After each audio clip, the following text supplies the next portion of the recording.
అప్పుడు వెంటనే వినతను అడిగాడు, ఏం చేస్తే నీ దాస్యం పోతుంది అంటే, నేనేం చెబుతానో వాళ్ళనే అడగరా అన్నారు. వాళ్ళనే అడిగాడు. అప్పుడు కద్రువు చెప్పింది, మా పిల్లలు మేము అంతా కూడా విషపురుగుల కింద పేరు పడ్డాం, అందుకని దేవతల దగ్గర ఉండేటువంటి అమృతాన్ని సేవించి మేము అమృతపుత్రులం కాదలుచుకున్నాం. ఆ అమృతాన్ని నువ్వు తెచ్చి మాకిస్తే నీ తల్లిని దాస్య విముక్తురాలని చేస్తామన్నారు. అంతే. ఆ మాట వినగానే గరుత్మంతుడు విజృంభించాడు. నన్నయ్య గారు చెబుతున్నాడు ఆంధ్ర మహాభారతంలో ఏ రకంగా విజృంభించాడు ఉన్నది. ఆయన ఆతత పక్షాలు రెక్కలు ఇలా చాచాటే సరిగ్గా వెనకాల ఆ రెక్కలు చాచి ఉన్నట్టే. దానికి ఆ రెక్కలు ఇలా చాచేసరికి జరిగిన పరిణామం ఏమిటి, దాంతో ఒక్కసారి ఇలా అన్నట్ట, ఘూర్ణిత వ్రాతమకార్ణ ఉండు. దాంతో మొత్తం సప్త సముద్రాలు కదిలిపోయాట. అంతటి శక్తి కలిగిన వాడు గరుత్మంతుడు. ఆయన మన కష్టాలు పోగట్లేడా, ఎగరగొట్టి బారేస్తాడు. మనం అర్చన చేసి భక్తిగా ప్రార్థించాలి కానీ ఎగరగొట్టి బారేస్తాడు. దాంతో సప్తకుల పర్వతాలు కూడా ఎగిరిపోయాడు. సాధారణంగా వాయువును అడ్డుకునేటువంటి శక్తి పర్వతానికి ఉంటుంది, కానీ ఇక్కడ వాయువే పర్వతాన్ని ఛేదించింది. ఎందుకంటే దాంట్లో దైవశక్తి ఉంది. గరుత్మంతుని శక్తి అంటే దైవశక్తి.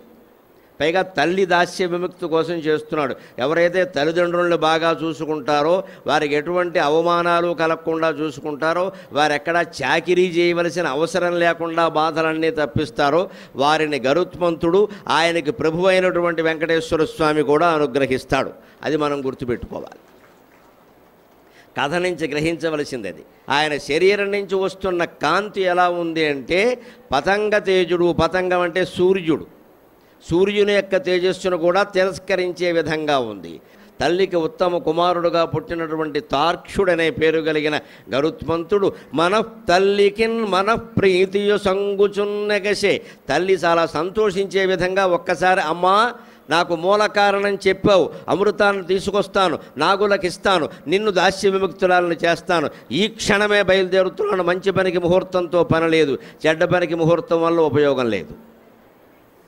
చెడ్డ పని చేసేవాడు కూడా ముహూర్తం చూడడు, మంచి పని అయితే ముహూర్తం అవసరం లేదు. అందుకని ఇది మంచి పని, దీనికి ముహూర్తంతో పని ఏమీ లేదమ్మా, నేను బయలుదేరుతున్నాను అని భయంకరమైన వేగంతో, జీవులెవరూ తట్టుకోలేని వేగంతో ఆకాశ వీధికి ఎగిరాడు. ఆతతపక్షమారుతరజ ప్రవికంపిత ఘూర్ణితాచలవ్రాత మకార్ణవుండు. ఆతతపక్షమారుతరజ ప్రవికంపిత ఘూర్ణితాచలవ్రాత మకార్ణవుండు. బలవన్నిజదేహ సముజ్వల ప్రభాధూత పతంగ తేజుడు. బలవన్నిజదేహ సముజ్వల ప్రభాధూత పతంగ తేజుడు. ఉదితుండై తార్క్షుడు తల్లికిన్ మనఃప్రీతియు సంగుచున్నెగసి. తల్లికిన్ మనఃప్రీతియు సంగుచున్నెగసి. భీమజవంబున అభ్రవీధికిన్.